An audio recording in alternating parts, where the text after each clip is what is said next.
LeBron James had probably the most important conversation of his Lakers career this week as he continued to talk with Anthony Davis over dinner, and sources have told us that LeBron James ordered the filet mignon with mashed potatoes and green beans because, he's trying to keep healthy, trying to keep that 6% body fat I believe he has. And then we also had Anthony Davis who ordered the ahi tuna with roasted potatoes and green beans as well, trying to keep the same thing because they both have the same agent. But in all seriousness, LeBron James, like I said, had probably the most important conversation with Anthony Davis with Rich Paul, trying to scheme a way to get Anthony Davis from the Pelicans to the Lakers. And if I'm the Lakers, I'm doing this strategically because what I'm trying to do here is I'm trying to get Anthony Davis for as little amount of players as I'm trying to trade as possible, which means that you have to be patient and wait a year. I know that Lakers fans want to win championships right away because it's been a while since the Lakers have won anything, right? Since the Kobe years. And a lot of people have said that LeBron James won't be anything until he wins a championship for the Lakers in terms of his Laker legacy. But the real question is going to be, if you're the Pelicans, what do you do? Because we know that the Pelicans are willing to give Anthony Davis the supermax. And of course, Anthony Davis has come out and said that he would rather take legacy over money, which is a huge thing and a huge indication that the Lakers are really in play to get Anthony Davis, not this season, but maybe next offseason or even next season itself, because they're trying to find a way to trade away pieces, expiring contracts to get a guy like Anthony Davis on their team.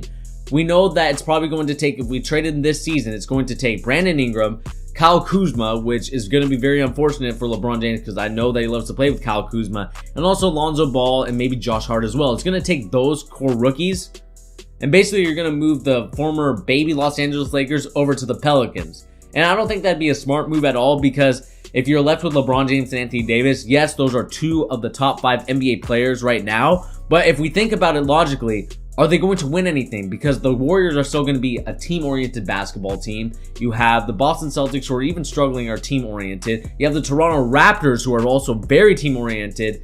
And you also have not the 76ers, because I think they're too focused on Joel Embiid and Ben Simmons, with, Jimmy Butler not really being a big fit that I thought he was going to be, in terms of, I thought he would kind of be okay in that role, but it looks like he's not really meshing well, even though they're winning games.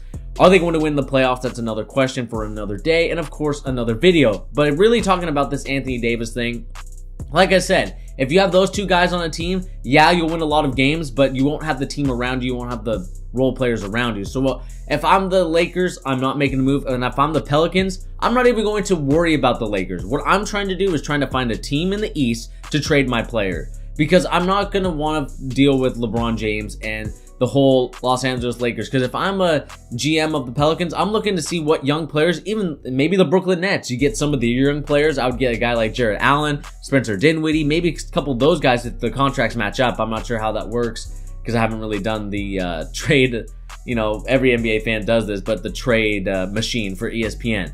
But I would see if I would trade with Brooklyn or another young team that has young players, because I am not going to trade to a Western Conference rival. And we all know that the Pelicans right now are a small market. As much as New Orleans is probably a great place to live, I've never been there myself, but I've heard great things about New Orleans in terms of the culture, what it's like to live there. I've heard great things about it, but in the end, it's a small market for basketball. If I'm one of these top free agents or top players in the league, I'm trying to play for a big market. I don't want to play for a small market. And I know that sucks to say, unless this small market is built up. Like, I would say the Warriors are mid-market, but they did it the right way. Of course, they were a small market at one point, but now they've kind of grown into a mid-market just because of the whole Silicon Valley where they're at.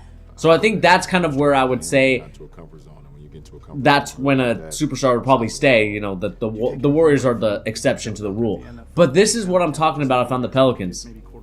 See if someone on the East wants to trade, because I am not trading with the Lakers. We all know that the GMs around the league are very upset with LeBron James because it feels like he's always tampering with them. But at the same time, when a media member asks you something, are you going to say no? Would you rather him just be a boring robot, or would you rather him answer truthfully and genuine about what his intentions are and what his feelings and opinions are about who he wants on his team or who he would like to play for? Another player that LeBron James liked to play for, he said, was Luka Doncic. Are they going to find him? Because there's no way that the Mavericks are even going to trade him. This is where I think the media kind of does it to themselves, and the media kind of plays into the tampering rule, is because they kind of insinuate things. They say, oh, well, Anthony Davis, he might be leaving. And then they insist on asking LeBron James these questions. So I think the media kind of eggs on or, puts flames to the fire about certain situations like this whole trade thing. But in the end, I think LeBron James and Anthony Davis will one day be on the court together in a Los Angeles Lakers uniform. But anyway, guys, I want to ask you a couple questions to our Lakers fans and also NBA fans in general. If you were the Lakers, what would you trade for Anthony Davis? Would you trade for him this season, or would you wait till next season to trade for Anthony Davis? And also, if you are LeBron James, do you guys consider it tampering? Is it not tampering what LeBron James said about Anthony Davis and Luka Doncic and other players like that? I'd love to know your guys in the comments down below. And also, guys, if you haven't subscribed to The Charge, go ahead and hit that subscribe button, also that notification bell to make sure that you get our up-to-date rumors on the NBA right now. Of course, we have different videos out there. Of course, we have stuff talking about Luka Doncic and the head coach of the Kings saying that he sees no ceiling for Luka Doncic. And does that mean that he's throwing shade at the Kings management because the Kings coach really wanted to get Luka Doncic?